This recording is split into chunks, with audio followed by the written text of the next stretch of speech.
इसका नंबर लगा ही नहीं है आपका नंबर। ये 2000 रुपए की चालान कर रहे जी हैं 2000 जी 2000 क्यों? है 2000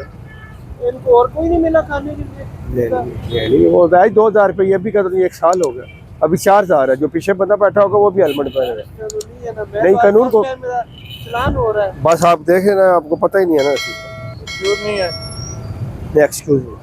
ये आपको मैसेज आ गया आपने ये चालान जमा कराना है और आपको आईडी कार्ड मिलेगा कैंट पुलिस स्टेशन से ठीक होगा जा सकते हो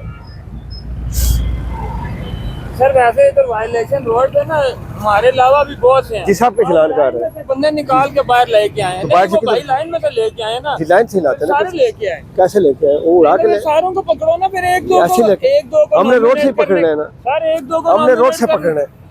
रोड से पकड़ा रोड तो सर एक दो को नॉमिनेट करने के नहीं सबको करेंगे जो हेलमेट जिसने नहीं पहना होगा सबको रोकेंगे सर रोके ना हाँ सबको रोकेंगे आधी से इनका मोटरसाइकिल रखे ना कस्टडी में ये थाने में बंद है इनका मोटरसाइकिल ये चालान जमा कराएंगे इनको जाने दे आप साइड पे खड़ा करो सर अभी आपने कहा चालान जमा कराएं नहीं है आपका आईडी कार्ड निकाल एक्सक्यूज दे दें चलो एक्सक्यूज हो गया इनका मोटरसाइकिल पर